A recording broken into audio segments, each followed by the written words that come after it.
Андрій, привіт, я рада тебе бачити. Ніна, вітаю навзаєм. Вся країна завішана бордами, які наші глядачі бачать всюди, в всіх містах, де написано, що ви готові до будь-якого сценарію. Вже тепер Андрій не тільки командир 3-ї окремої штурмової бригади, але ще й командир 3-го окремого корпусу. Що це таке, напевно, для вас незрозуміло. Я б хотіла, щоб ти в кількох словах пояснив, і як оці процеси готовності до будь-яких сценаріїв і корпусування війська, зокрема 3-ї штурмової, можуть нас тримати не тільки в напрузі, в якій ми зараз, але і розуміти, що будь-які сценарії є під захистом 3-ки, зокрема. Ну, це не піонерський девіз. Насправді в цьому є трохи креативу, бо це в першу чергу реклама військової служби, сам борт, але в цьому є і глибока правда. І це для нас, наприклад, готові до будь-якого сценарію, це там не гасло корпусу, так, а гасло того підрозділу, який ріс ССО «Азов Київ», з 98-го батальйону територіальної оборони Дніпровського, з харківських загонів ССО, сумських і так далі. Ми на 22-й рік, мабуть, були готові єдині до будь-якого сценарію. Ми рік витратили на кампанію «Не панікуй, готуйся», готували населення, готували хлопці, ветерани, готували молодь і так далі і тому подібне. Ми змогли зібратися за 3 доби і бути актуальними на цій війні. В принципі, от з цим гаслом ми живемо, зараз воно з'явилося на бордах. Що таке корпус? Корпус для України – це відповідь на управлінські виклики, які в 24-му році висунула війна. Я вважаю, що ця відповідь трохи навіть забарилася. Тобто, поясню коротко, про що йде мова. На війні існують, як вважається, та військова наука вважає, що існують 3 рівня. Це тактичний, це те, що відбувається на полі бою. Це оперативний рівень, це планування великих за часом і масштабом довгострокових операцій. Тобто, які складаються з багатьох боїв, там, битв і так далі. Це дуже складний рівень, він такий найбільш розмитий. І стратегічний – це політичні, військові цілі війни загалом. Це взагалі рівень держави. Він більше про державне планування, про військово-промисловий комплекс держави, мобілізаційні заходи, підготовку армії, там, мотивацію. Тобто це стратегічний рівень війни. І от у нас стратегічний рівень зі всіма там пробілами і так далі, але всі ми, українці, розуміємо, які цілі нашої війни. Так як ми собі їх не вигадували, так як війна прийшла в наш дім з Росії, так, то наші цілі очевидні. Повернення дому. Все. Захист того, що там на дану хвилину є, повернення свого. То стратегічний рівень у нас є зі всіма мінусами, тактичний рівень у нас є в деяких моментах, в деяких періодах він кращий за росіян. Тобто тут ми можемо сказати, що ок. А оперативного рівня, фактично реального оперативного рівня не було. Не було через те, що сама система Збройних сил, так як от вона, сама реформа, вона була така популярна, реформа бригадна, тобто перехід на бригадні системи. Він не пропонував створення більших одиниць оперативного рівня. Це, наприклад, корпуси. Або армії, там, і так далі. Корпуси або армія. Росіяни, вони побачили слабкість бригадної системи в 22-му році. Після всіх цих розгромів і погромів російської армії вони оцінили, що це управлінська слабкість, що тактика – це зрозуміла річ, а довготривалі кампанії вони системно, виходить, не можуть багато в чому вести. І вони весь 23-й рік переходили на якраз оперативний рівень. Тобто вони перейшли на систему, вони викинули бригаду, вони там трохи залишаються, бригада, але 90% армії сухопутної складової переведено на систему полк, дивізія, армія. І далі йдуть з'єднання армій. От ми фактично, і це дало їм в тому числі перевагу на полі бою в 24-му році. Тому що для механізованої війни потрібні оці великі одиниці, хорошо взаємодіючі, добре злагоджені, добре керовані, з довгим плечем планування. Ми залишалися на рівні бригад, і це давало свої мінуса. Тобто, коли проти тебе протистоїть дуже злагоджена машина, у тебе є якась взаємодія, але фактично у кожної бригади свій такий мікрофронт, це мало свої мінуси. Зараз ми переходимо до корпусного рівня, тому це відповідь на виклик по великому рахунку. Не переходити для нього було вже просто злочинно. Багато в чому. Я вважаю, що це правильне рішення. Може, воно навіть трохи, я ж кажу, забарилося. Я певен, що за перші, скажімо так, результати будуть уже наявні за десь 3 місяці, умовно кажучи. І за 6-8 вони вже будуть значні.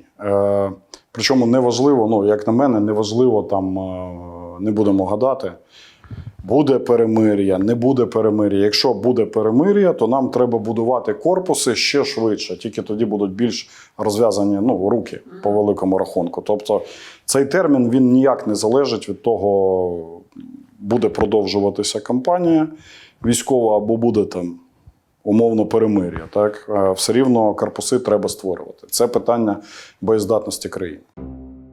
Це інтерв'ю ми записуємо, друзі, на базі 3-ї ОШБР. Тепер вже 3-го армійського корпусу. Я вам не можу все показати, бо орки теж дивляться, але масштаби вражають. Тут і рекрутинговий центр зі всіма комплектуючими, спортивною залою, бібліотекою, казармою, пральною, їдальнею, відпочивальною і навіть імітацією окопів із рельєфом східних регіонів, де здебільшого ворог наступає. Заходимо до ангару, де вчать роботі з дронами. Схоже на якийсь павільйон, де знімають бойовики. Є звичайний курс, є більш поглиблений, 2-3 поглиблених курси є.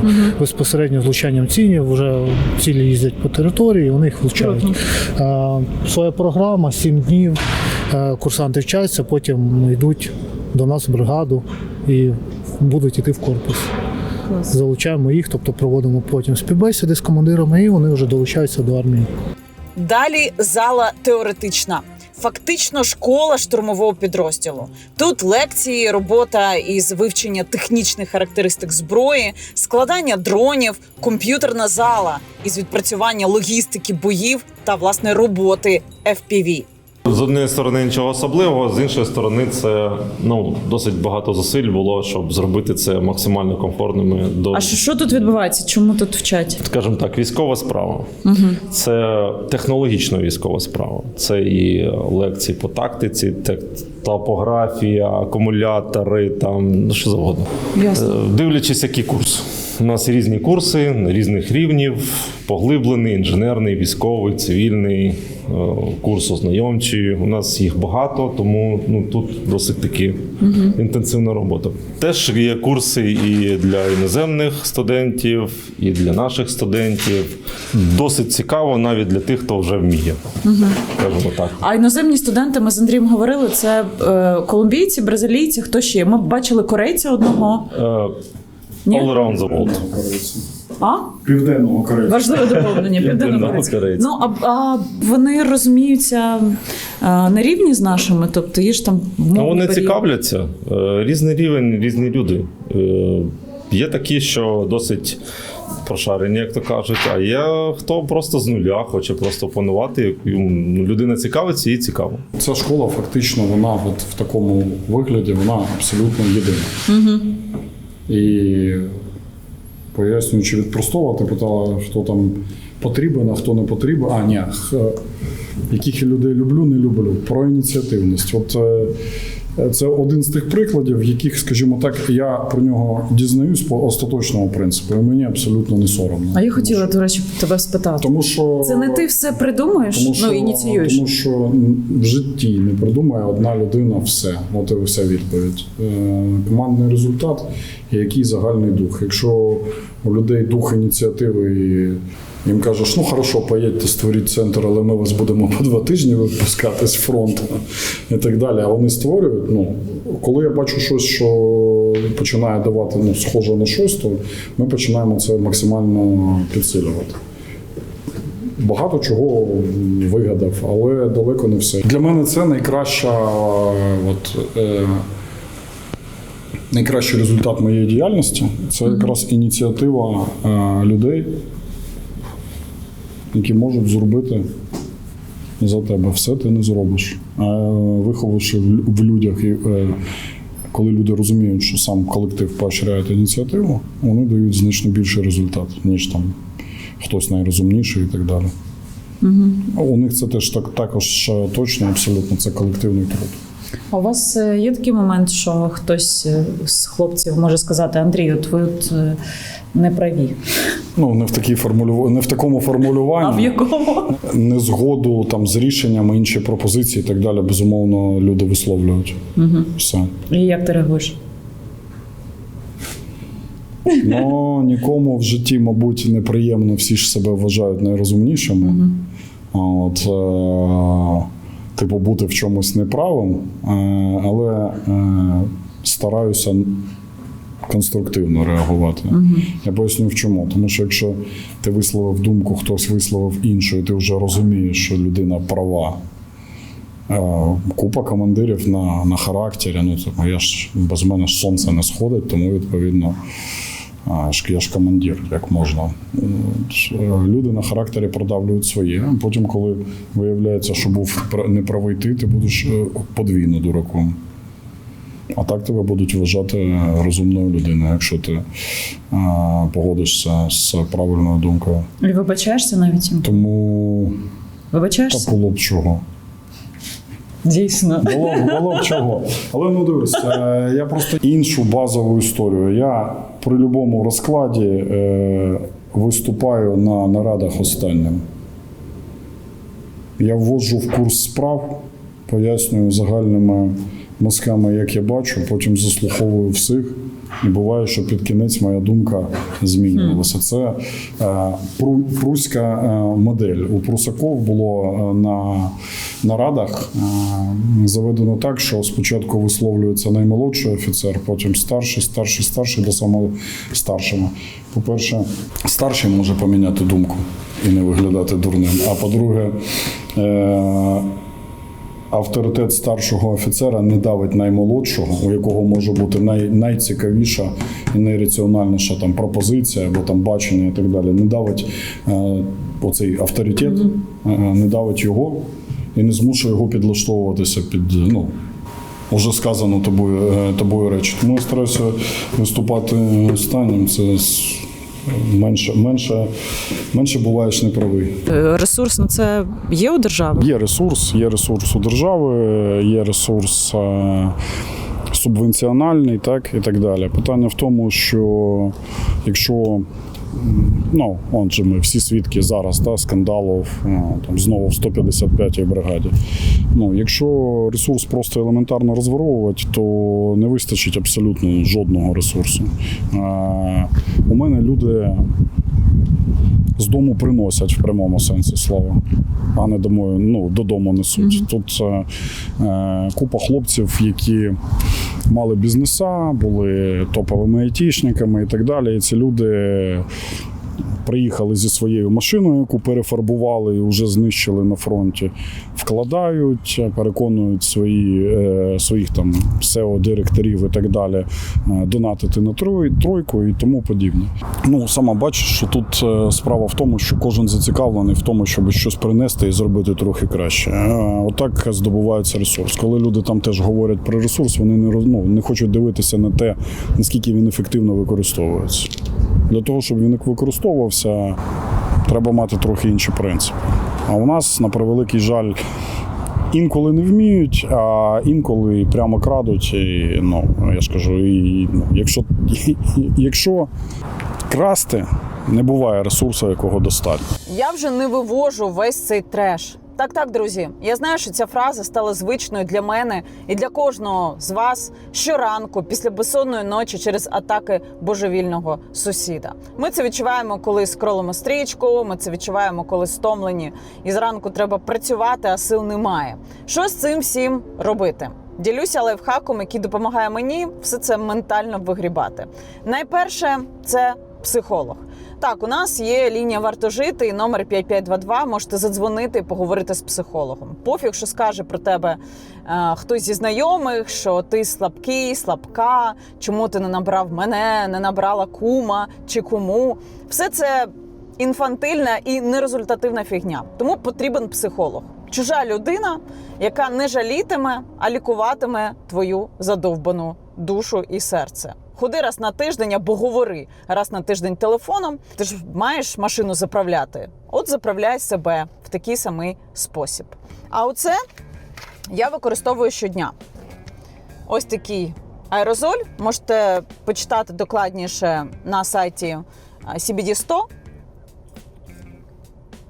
Пару крапель і доволі гарно себе почуваєш буквально за кілька хвилин. Що це таке, друзі? Ні, це не освіжувач дихання і це не якась наркота. Це український виробник сертифікованої натуральної канабіоїдної олії. Це те, що мене рятує протягом дня. Аерозолі, CBD-олія або ведмедики, про них трошки пізніше розкажу. Я підсіла на CBD у 19-му році, коли мусила купувати цю сигарету з олією в США. Тоді в Україні все це не було сертифіковано. Зараз сертифіковане, натуральне, своє. Що робить ця олія?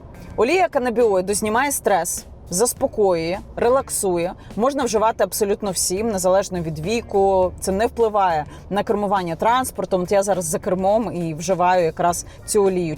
Все це перевірила на собі, діє. А ось так виглядають ті самі ведмедики. Пам'ятаєте, була німецька фірма таких желейних ведмедиків, які ми купували дітям або собі. Тепер канабіоїдна олія є у вигляді ведмедиків. Це взагалі мій краш. Такі смачні цукерки, желейні, можна приймати легко і приємно. Помітила, що вони допомагають краще засинати, менше прокидатися вночі. Склад – левова частка желе і канабісна олія. Купіть на сайті CBD100 і закиньте до сумки або авто. Дуже зручно. Інколи наминаємо це з дітьми під час атак в сховищі. Допомагає перенести атаку психологічно. Про сайт. На сайті CBD100 десятки видів продукції з канабіоїдом. Кину лінк в опис до цього відео, можете почитати і вибрати, що вам краще пасує.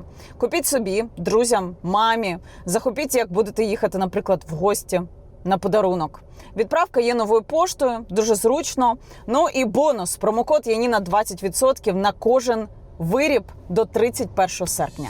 Давай про це слово перемир'я в двох словах поговоримо, тому що частина українців чекає на це. На яких умовах – невідомо. Всі спроби Зеленського разом з європейськими партнерами, з Трампом, при всій його участі, поговорити з Путіним завершуються тим, що все відтерміновується. Тобто видно, що Путін тягне гуму. Його посіпаки, там Мединський і міністр оборони Білоус повідомляють про те, що, мовляв, у них ще вистачить снаги армії, техніки і всього військово-промислового комплексу воювати найближчі 5 років спокійно.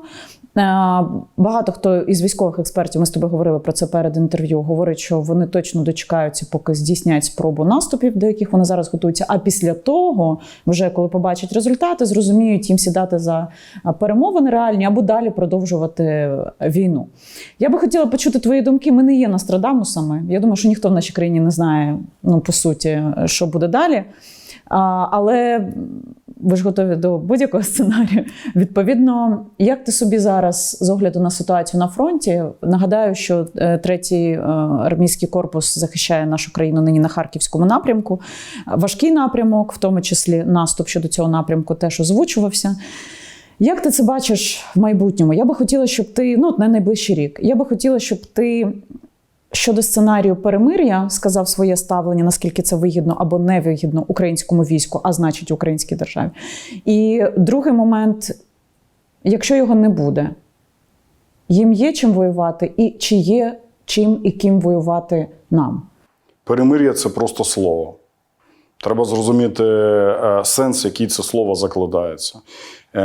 Якщо, умовно кажучи, на дану хвилину буде перемир'я по лінії розмежування без розмов про 4 області і тому подібні речі. Перемир'я, я не кажу про контури мирного договору. Перемир'я як припинення вогню. У нас є проблеми в будь-якому разі в армії, їх треба вирішувати. Вони є в будь-якій армії, включаючи армію Сполучених Штатів Америки і так далі. Але вони у нас є. І вони достатньо серйозні. З таким перемир'ям нам легше буде, якщо буде знову-таки воля політична, військово-політична і так далі, проводити реформи армійські. Для того, щоб зробити значно більш ефективну військову машину, яка може вирішувати будь-які задачі. А чому під час війни, вибачте, перебуваємо, ми не можемо це робити, а нам для цього потрібна пауза? Ми можемо, але армії, безумовно, простіше робити це на полігонах, ніж на фронті. Це очевидно. Для абсолютної більшості речей нам не потрібна пауза. Тобто, більшість змін можна і зараз спокійно проводити, якщо їх проводити. Тому так, такий передих, мабуть, з чисто військової точки зору був би непоганий. Питання, якщо у нас немає ніякої зупинки, значить, перше, русаки. Моє переконання, що це, безумовно, багато в чому блєв, що вони знаходяться в стані, це очевидно, що стан російської армії просто значно гірший, ніж стан російської армії в 2024 році. Вони свій наступальний потенціал 24-го стерли в нуль. Новий фактично на дану хвилину не зібрали. Тобто все, що я знаю, що та ж розвідка показує, що фактично поповнення йдуть не на полігони для формування якихось ударних одиниць в тилу, а поповнення йдуть напряму в воюючі підрозділи, і цим вони постійно підживлюють тиск. Попереднього року вони зібрали на полігонах в першому ешелоні 70 тисяч людей для створення ударного кулака, який може наступати. Тоді вибрали вони Авдіївський напрямок, і далі пішли на Покровськ. Це був ключовий і декілька важливих, але другорядних. Зараз таких формувань не бачить ні наша розвідка, ні західні розвідки. У них є людський ресурс, у них є якась кількість техніки і так далі, але армія справді знаходиться в жахливому стані. Артилерія значною мірою вибита. Бронетехніка стає рідким гостем на полі бою, тому що знову-таки вже значна, не катастрофічна, але значна нестача у них навіть старої радянської техніки, яка знімається з консервації. Піхота стала старішою, це прям очевидно, ще гірше підготованішою, ще більше демотивованішою, тому що вони все більше і більше, з полоненими, коли говориш, все більше і більше людей заганяють паличними методами. Тобто, зазвичай це як вони кажуть, як ти попав. Пятку нашли, а я судимый, меня притащили, дали людей, сказали, викликали воєнкома в РОВД, кажуть, або, дружок, ти їдеш на колонію, там тебе відбивають, а потім ти підписуєш контракт і їдеш в армію, тільки вже штрафником, або зараз підписуєш контракт, отримаєш всі ці виплати і відразу їдеш в армію. І цей контингент закінчується рано чи пізно, правильно? Цей контингент, так, в Росії люмпена трохи більше, ніж в нормальних країнах, але люмпен закінчується і у них. Я переконаний, що для Росії Рубіконом, справді, тоді, коли ціна для них буде, вони вже будуть коливатися, бо ціна, можливо, буде для них неприйнятна. Це необхідність об'явити мобілізацію. Коли вже середній клас і так далі, прийдеться заводчан витягати і відправляти на фронт. Пам'ятаєте, який у них був дізморал, коли вони об'явили мобілізацію? Здається, це був серпень 22-го року. Все найгірше, що ми у нас бачимо, там теж відбувалися штурми воєнкоматів, жінками, вони теж говорили, цей же термін тоді з'явився, у русських бусифікація. Тобто було абсолютно все, навіть трохи гірше, Але потім вони знайшли цей на деякий час перпетум мобілі. Тобто вони знайшли такий двигун, ми платимо люмпіну, люмпін ніколи в житті не заробить цих грошей, люмпін утилізується, ми платимо новому люмпіну. Я думаю, що люмпін уже так от на підході в ноль не в ноль, але що його вже буде складно набирати. Але одночасно з цим росіяни в цьому році значно наростили, покращили взаємодію між засобами, управлінням і так далі, безпілотну складову. Тобто сказати, що от у них там все йде в мінус, ні. Наприклад, безпілотну складову вони підняли на новий для себе щабель. Вона ще не досягає нашої, але на деяких ділянках вона вже близиться. От наближується вже десь по паритетності до нашої безпілотної компоненти. Все це було б дуже оптимістично, якщо б українська армія зараз була, наприклад, там в своєму стані 23-го року. Тоді б, взагалі, от така російська армія для нас би великої проблеми в прямому сенсі слова не складала б. Що ти маєш на увазі? Армія знаходиться не в найкращому стані. Армія зараз знаходиться не в найкращому. Конкретизуй. У нас проблеми не змінилися. Бойова підготовка, так, вона покращилася. Так, апостол великий молодець, він робить правильні кроки і так далі, але зусилля повинні бути значно більші, загальні, не апостол зараз зам главкома, який відповідає за бойову підготовку, колишній десантник, колишній командир 95-ї бригади. Молодець, але знову-таки, це потребує державного підходу. Сержантський корпус. Його як не було, так і немає. Без сержанта сучасна армія я взагалі не уявляю. Я не уявляю, як взагалі управляти 3-ю штурмовою, якщо залишити офіцера і солдата. От просто не знаю як.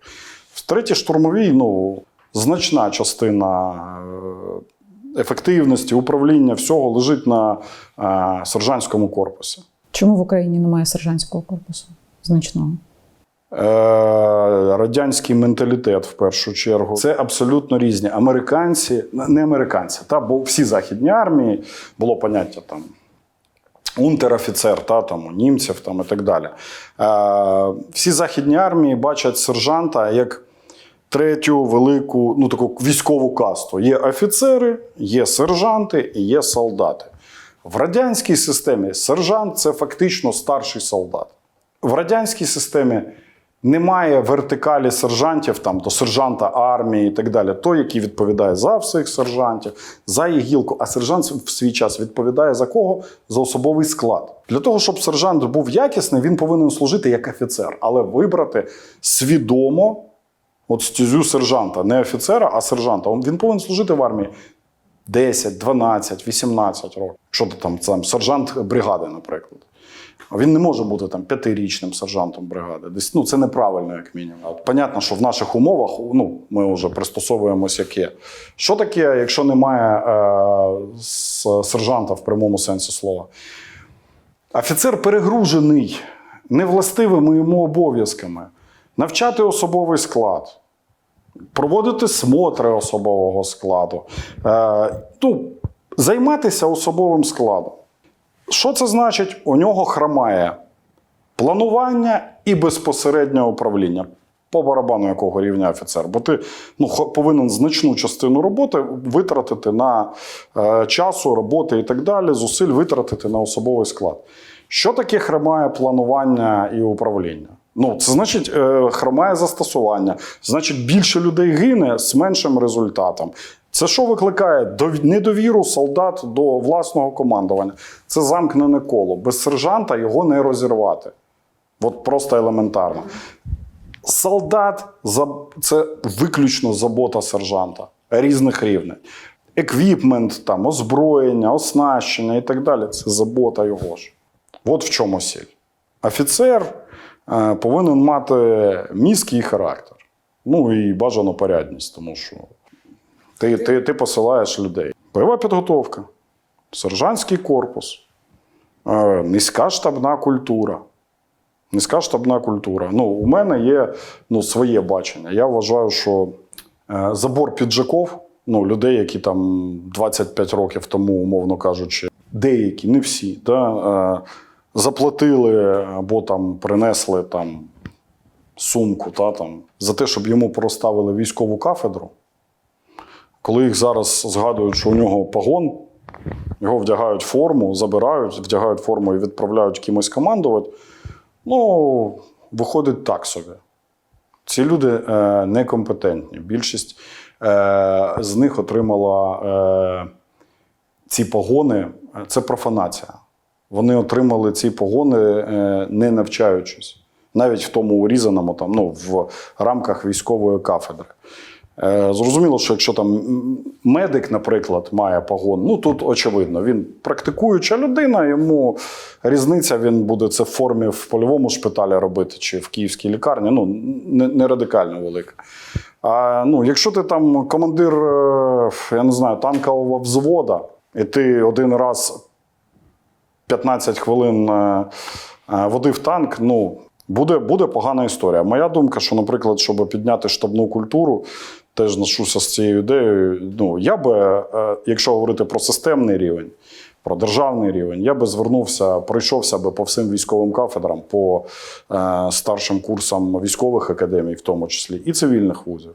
Підбирав би людей виключно по тесту IQ і бажанню. Там нічого фантастичного немає.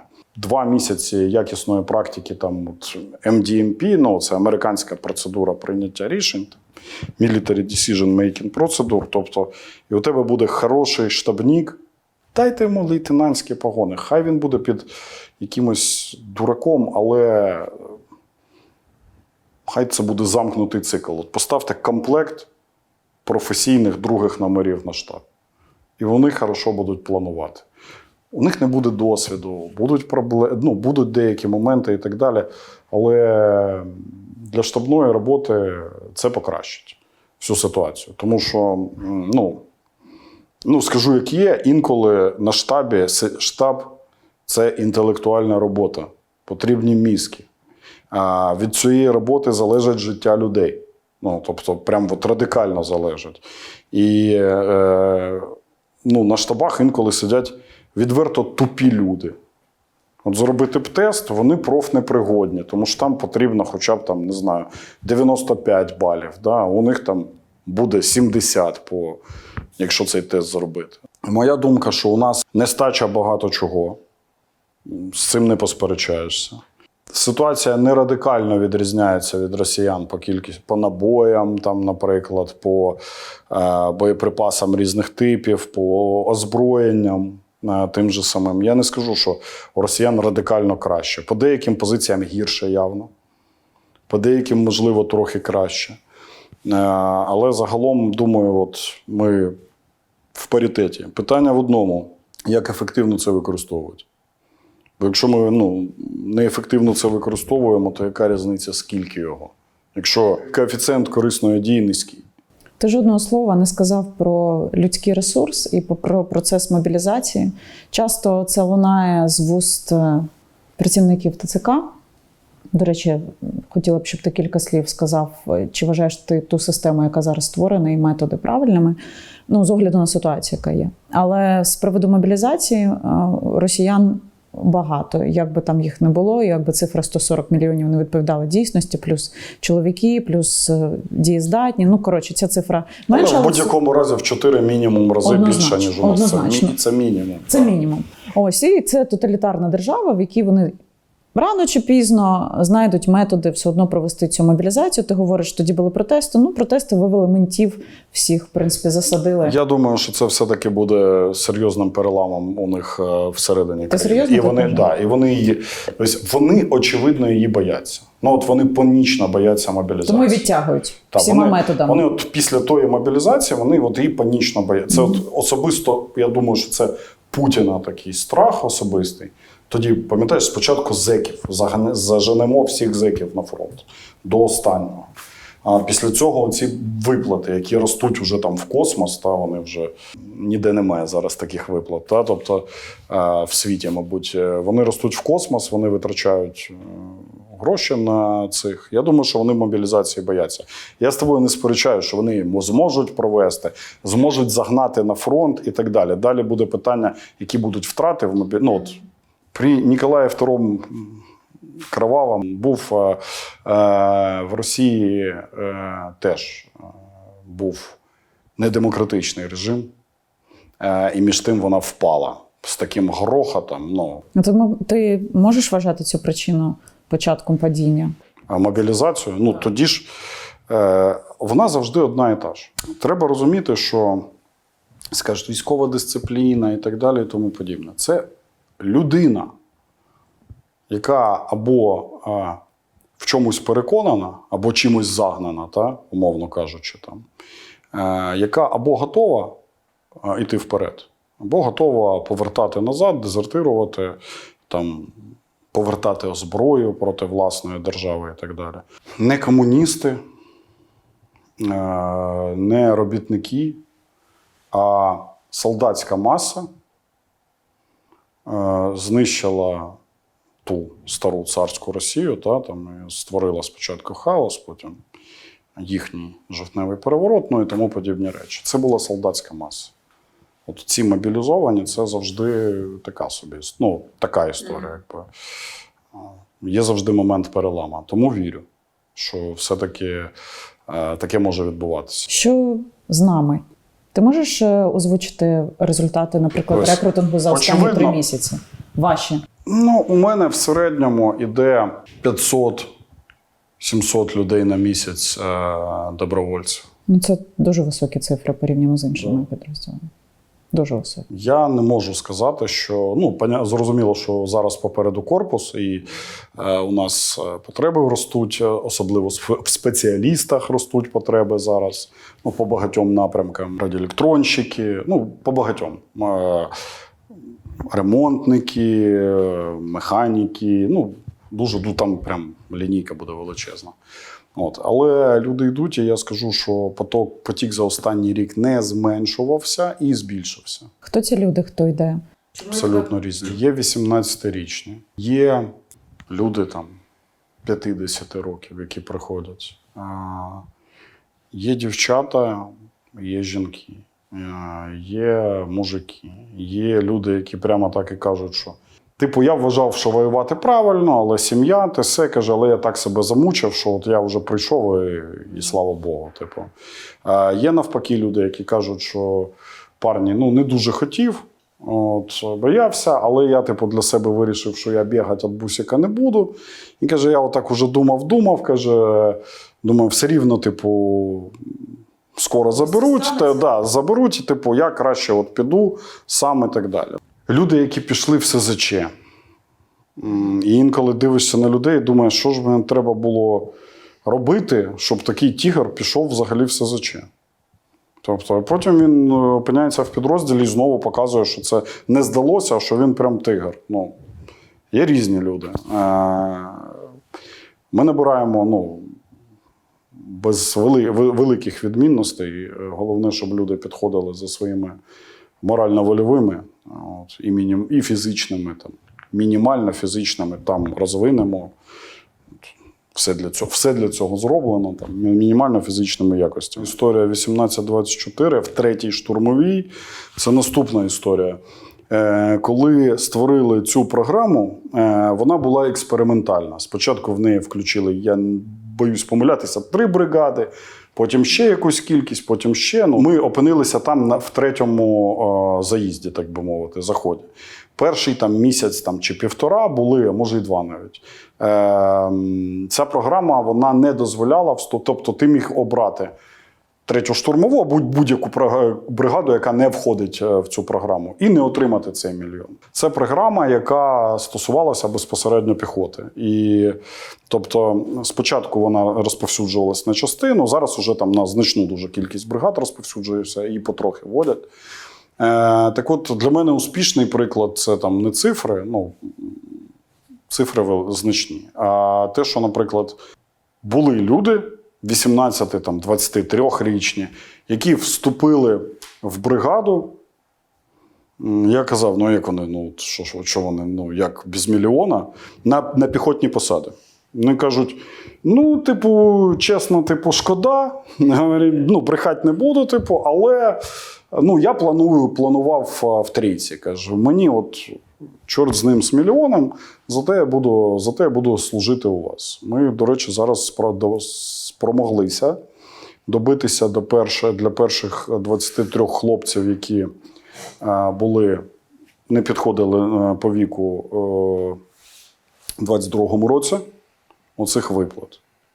Тобто у нас це дуже, ну, це справедлива, чесна історія, насправді. Вона важлива. Мене коли питали про цей контракт, я казав, дивіться, ідея супер, дуже правильна, раціональна, крім одного моменту, такого ковського. Тобто, чи зможемо ми вирівняти тим, хто уже так пішов просто, деякі по 3-4 місяці неоформленими воювали і так далі. А от чи таким ми зможемо хлопцям вирівняти цю історію? Ну, тобто, зараз вирівнюють. Я вважаю, що це, ну, окей, крута ідея, тобто правильно повністю. Підніміть ефективність управління, планування бойової підготовки і так далі, і вам людей треба буде набагато менше на лінії фронту. Тобто і критичність поставок поповнення буде не така. Все взаємозв'язано, і на превеликий жаль, ті проблеми, про які та навіть це буде неправда, що я говорив про них в 22-му там, чи 23-му році. Я про них в 16-му говорив. Ну, от, і вони нікуди не діваються. Це пов'язано з тим, що в центрі, в командуванні Генерального штабу, не будемо називати прізвищ, сидять радянські люди з радянськими підходами.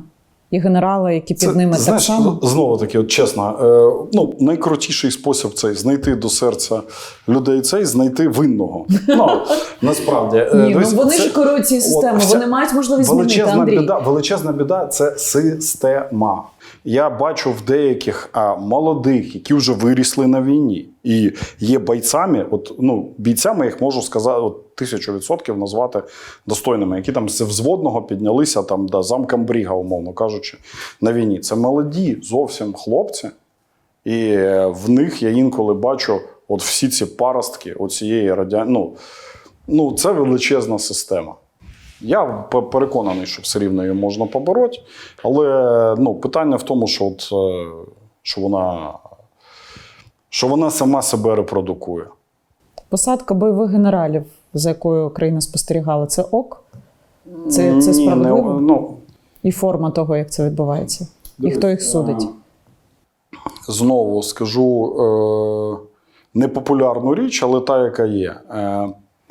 У всьому світі генерали, фактично, якщо вони не зрадники, не допустили халатності, яка там злочинної халатності, вони позбавлені за відповідальність і офіцери, насправді, за свої рішення.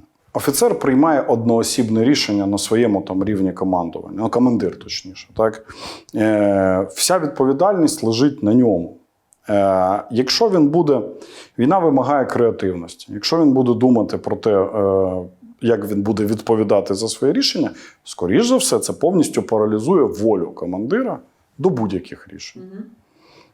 Чи буде добре для країни і армії і результата війни? Буде дуже погана ця історія. Тому для цього всі ці командири, генерали, вони фактично позбавлені такої складової, як відповідальність за ці вчинки. Погано це чи добре? Ну, я просто пояснив, чому так. Там не погано і не добре. Але це не значить, що вони безкарні. Ну, тобто, вони просто не підлягають кримінальному суду, звичайному. Якщо б ввели військовий трибунал, де судили б полковники і генерали таких же точно, це була б інша справа. Але є інші форми. Ці інші форми – це викидання безсенсових, непотрібних пониження і викидання з армії непотрібних організмів. Тих, які не справляються зі своїми задачами, посадами і так далі. Ну, аж це різні речі. Я можу сказати наступне. Я глибоко противник того, що там саджали генералів за Харківський напрямок. Також я можу сказати, що те, що відбулося на Харківському напрямку, як підготували напрямок, показує абсолютно профнепридатність даних осіб. Я вважаю, що люди, які там керували, безумовно, це помилка, і це прям груба помилка пробувати під цивільну кримінальну історію підводити командирів. Так? Але одночасно з тим ніхто не заважав розжалувати, ніхто не заважав звільнити зі служби, там, без пенсії там, і тому подібних речей. Наказуйте. Є, для цього в армії є свої методи. От в чому питання. Тобто, це по-іншому. А взагалі, було б шикарно, звісно, створення в Україні під час війни військової юстиції у всій вертикалі. Прокуратура, адвокатура, суди. Трибунал. Тоді б було б легше. Тоді б у нас всім цим абсурдом, дезертирами займається ДБР. Окей, СЗЧ. Там різне, треба залучати людей, так як.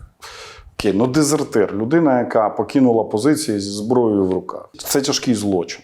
Ти приходиш до ДБРівців, кажеш, слухай, дезертир, всі це знають, він викладає це, і він фактично гуляє на свободі і так далі. Він у мене 5673 справою, тому що мій відділ займається всім фронтом. А от як дойде, як ми 5000 переберемо, тоді будемо ним займатися. Окей, давайте створимо адекватні військові суди, які будуть приймати рішення. Але в першу чергу якраз таких судів буде задача приймати рішення, в тому числі по офіцерам. Некомпетентність повинна каратися викиданням людини з армії. Все. 11-й рік війни.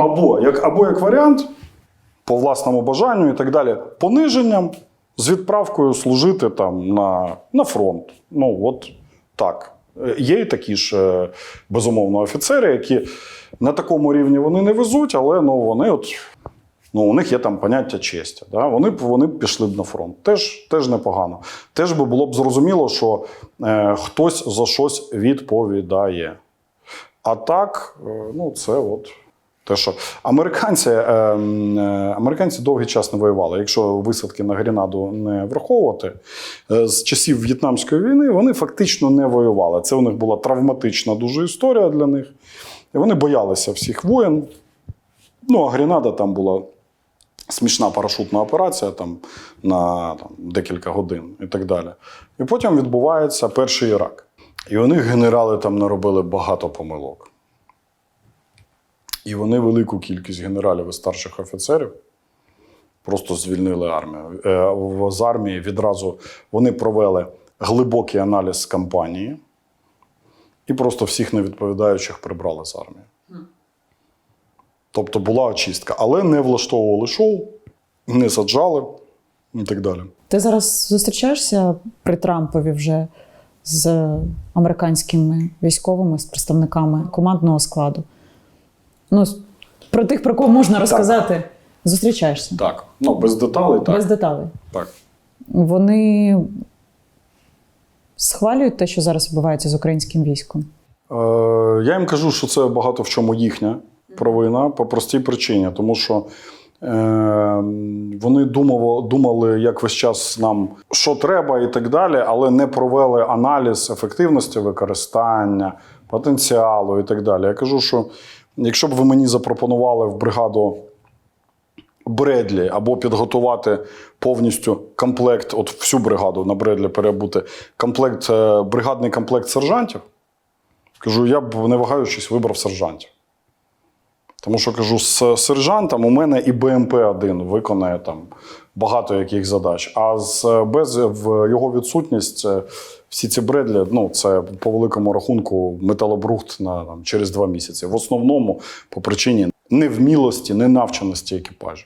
Я не знаю чому. Вони теж дуже сильно повністю занурилися в матеріально-технічну допомогу в МТД Україні, а не в підвищення українського потенціалу. Нас вчили, американці провели дуже мало військових навчальних місій.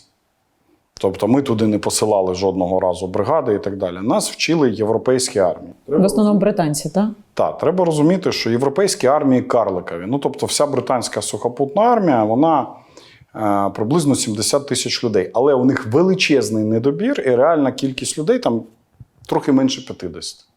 Ну, для розуміння, 3-я штурмова бригада, 1/5 виходить британської сухопутної армії. Розумієте, у Франції, в Британії, в Німеччині багато в чому всі ці місії або в Іспанії носили профанастичний характер по причині того, що у них немає жодних розгорнутих спроможностей для того, щоб навчати в скільки-небудь потрібних нам кількостях людей. Ну, тобто, якщо у вас ця армія, я ж кажу, 50 тисяч людей, значить ви там на рік, у вас 4-5 звільняються, припускаю, і таку ж кількість ви набираєте, припускаю, і навчаєте. Якщо ви навчаєте, там, я ж кажу, 4 тисячі за рік, умовно, от британці, а вам кажуть, підготуйте 40 тисяч нам за рік. Ну, по-перше, їм треба по-прежньому навчати своїх. Це нікуди не дівається. І вони це будуть ставити в будь-якому разі в пріоритет. А по-друге, виходить, що там, де вчора був один інструктор, там, або на місце на полігоні, точніше, на одного інструктора був один солдат, тепер їх 10. Зрозуміло, що відбудеться. Ну, от уявімо, що там шкільний клас, вчитель, він там один, 20 дітей, умовно кажучи. Йому кажуть, на 200, в спортзалі будеш вести заняття. Який рівень знань буде цих дітей? От цих 200. Ну, ні, мінімальний. Не тому, що вчитель поганий. Він може робити все, що робив до цього, і навіть більше старатися. Але сенсу не буде.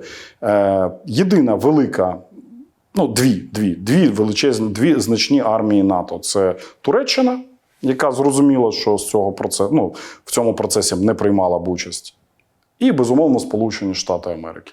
Тільки вони могли нам дати якісний результат на рівні підготовки штабів, офіцерів, сержантів і солдатів. От якщо б вони вклали частину, моє переконання, що якщо б зрозуміло, що вони, а вони кажуть наступне, це були ваші запроси.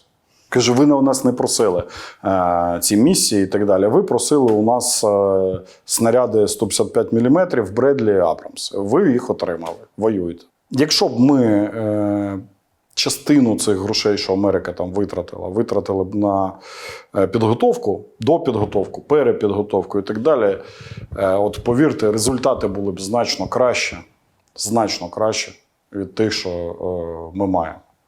А ми знову-таки, ми маємо величезні результати у нас там. Ми розгромили росіян в 22-му. Ми зупинили Вагнер, а потім він покатився назад на Бахмуті. Тобто тодішня їхня еліта. Ми могли їх адекватно там стримувати. Ми змогли провести Курськ. Перший етап Курська, я вважаю, був надуспішним. Перший етап Курська, інше там оцінювати історії, так би мовити. Але це була доцільна і успішна операція? На першому етапі 1 мільярд відсотків. Я в цьому переконаний. Втрати перших тижнів були просто мінімальні. Втрати противника були величезні. І на той момент це був надзвичайно важливий морально-психологічний, а це на війні грає роль. Тобто психологія грає роль. Це був величезний морально-психологічний крок, удар по росіянам і навпаки, мотивація для нас. Мотивація для нас. Українець хороший солдат, у нас є рішучі командири. До цього всього треба додати просто вишколеність. Могло б бути в будь-якому разі значно краще. І буде. Колись буде і так далі. Міноборони. По-перше, чи часто ти там буваєш? Міноборони. І я думаю, що всі наші глядачі, які слідкують і за Трійкою, і за твоїми інтерв'ю, бачили розмову, де ти сказав, що за 3 місяці Міноборони не дало нам жодного FPV-дрона. У зв'язку з чим, в принципі, чесно тобі скажу, багато запитань в мережі було з приводу фінансування Трійки. Взагалі, навіть якщо з таксистами їдеш, і вони бачать ваш борт, вони говорять, ой, там же ж Білецький, там гроші всюди, йому хто тільки не дає. Причому, ти знаєш, кожного разу нові люди тобі дають. Хто тобі? Ляшко тобі давав, Аваков, ясна справа, це вже давно. Неплохо. Ляшко давав на певному етапі, ще в Азові. Коломойський, Всі Це тобі правда. давали словом, знай про це. Але жарти жартами, насправді, це питання, трійка. Друзі, у мене серед моїх знайомих в основному це трійка, і це люди, які, якщо хочуть, вони щось собі докуповують, але в принципі вони оснащені всім: і захистом, і технікою. Я зараз не хвалю їх, тому що поруч зі мною Андрій, а тому що це дійсно так і є. Ну і плюс історія з медичною службою, з патронажною службою. Ну це просто the best. Це все потребує фінансування, окрім професійних людей. Звідки ви берете гроші? Розкажи про це. Відбуваються чудеса, а інколи просто такі збіги обставин дивовижні, що, от, наприклад, ці кажуть, правда, неправда. Ну, правда, безумовно. Там, давали, не давали дрони бригаді там, на протязі 3 місяців. Дав Бутусову інтерв'ю, і от на протязі 6 чи 7 діб Міністерство оборони виділило бригаді декілька тисяч, не хочу озвучувати суму, але достатньо значну. Не покриваючи місячно, але вже близько до того потребу в дронах. Скільки треба на місяць? Ну, плюс-мінус. В залежності, ясно, що. По-хорошому треба 6. Обійтися можна 5. Але ти врахуй, що у мене 52 кілометри фронту, а це значить 5% від цього активного фронту, від 970, здається, 6 зараз кілометрів фронту. У нас 5%. Відповідно, якщо звучить так, 5 тисяч багато, але з іншого боку, якщо порахувати, що це умовні 100 тисяч на всю лінію, це ніщо. Взагалі повітря. І де ви все це берете? Безумовно, щось дає держава. Це щось, це насправді левова частка. Тому що, наприклад, ти не купиш собі в якихось значних кількостях, умовно кажучи, М113, ти ніколи не купиш танк, ти не купиш гармату не купиш в основному основні види озброєння. Я просто теж хочу, щоб люди розуміли, як організовано загалом фінансування фронту. Дивіться, основне – це держава, її не можна нічим перебити. Безумовно. Але держава не дуже цікавиться, так би мовити, дрібницями, в яких і криється вся суть справи. Наприклад, системна поставка розвідувальних дронів, мавіків, для всіх пресловутих, аутелі або матрасів цих четвертих. FPV. Доповненого захисту піхотинця. Зараз він надзвичайно важливий по причині того, що FPV-ураження, більше осколкових поранень, тобто потрібен більша площа захисту, наприклад. З так званого окопного ребу, засобів окопного ребу, засобів детекції. І тому і ще мільярд можна назвати речей, які основні базові такі речі. Танки, артилерію, тобто держава поставляє в якій кількості FPV і тому подібне. Відповідно, все це лежить на пошуку на бригаді. У мене таких в бригаді, зараз не у мене, у бригади, зараз буде корпус, відповідно, таких джерел одне. Це волонтерка, будь-який краудфандинг, і тому подібні речі. Вони дають надзвичайно велику частку всього цього. Бізнес.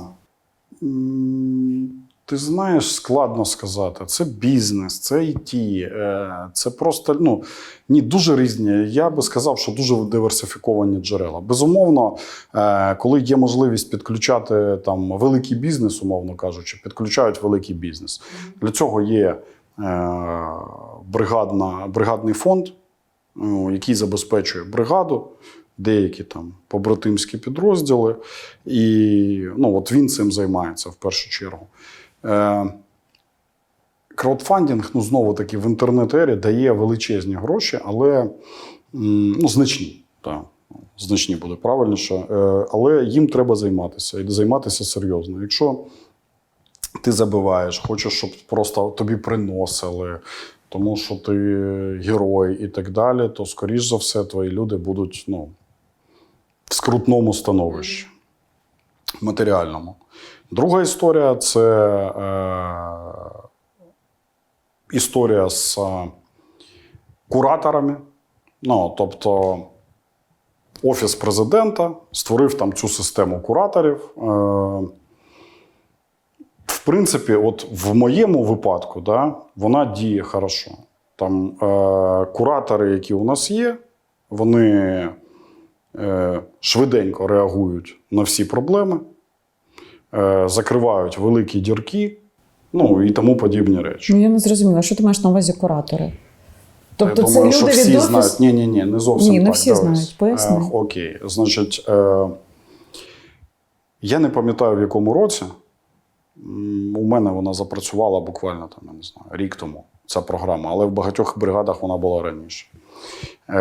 Офіс нарізав кураторів, бізнес, міністерства, великі підприємства і тому подібне. На кожну бригаду. От кожній бригаді, типу, повинен бути свій куратор, який повинен, ну вони їх по-іншому, я не пам'ятаю, як називаю, я куратор, окей, буду називати. Тобто, тому що його сутність – це курувати. Та? Тобто він курирує цю бригаду, повинен теоретично там, відгукуватись на її проблеми, сам шукати, там, звертатися до офісу, якщо сам не може знайти і так далі, ну і знаходити оці історії для бригад. Ну, це значна для нас історія. Тобто ми, в принципі, можемо розраховувати на тих там людей, які в цьому плані відповідають за трійку. Ми там декілька разів мінялись, ну то вже 10-та історія. Але зараз можемо розраховувати на людей, які відповідають за трійку. Покупка 1000 дронів – це скільки у нас? $500 000. 5000 дронів – це FPV беремо. Відповідно, 2,5. Припустимо, що ми ще купуємо Mavic, візьмемо денний і нічний, середня ціна, окей, буде 2000. Там денний менше, нічний значно більше. 2 навіть, це менше значно, ніж це. Мені їх потрібно 300 в місяць. Ну, тобто це ще 600 000. Плюс крила. В крила, ну, от в повітря вхірячу більше 3 мільйонів. Це, звісно, значна. Але реп надзвичайно багато їсть, рер надзвичайно багато їсть. А наземні роботизовані комплекси. Ну і треба ж докупати безкінечно все інше. Ось не вір, що зараз, ну, це не 14-й рік, цю херню про те, що якийсь там бізнес, щось там, ну, скільки дасть мегабізнес? 1 мільйон? Ну, це і для мегабізнесу буде напряжено. Думаю, більше третини від загальних цифр, які отримує бригада. От дають міста або громади, дає краудфандинг. Мене сильно, нас нормально також підтримує оця ініціатива там, офісу. Оце і є основні гроші. Тобто, якщо хтось розповідає, неважливо про трійку або не про трійку, що там хтось може, ну не може. Немає таких бізнесів, які б могли там справді там спонсорувати. Масштаби фантастичні. Скільки на місяць може коштувати війна трійці? Дивись, ну в масштабах держави от технологічна війна була б економною. В масштабах держави технологічна війна була б економною. Ми б витрачали частину того ресурсу, який витрачається, а ефективність була б вища. Тому я особисто за технологічну війну. Угу. Ми зараз переходимо до бліц-запитань. Друзі, це ваші запитання. Я Андрію анонсувала, що він до мене прийде. Ви там йому накатали чимало запитань. Друзі, дякую, що додивилися цю частину. Наступна ось тут.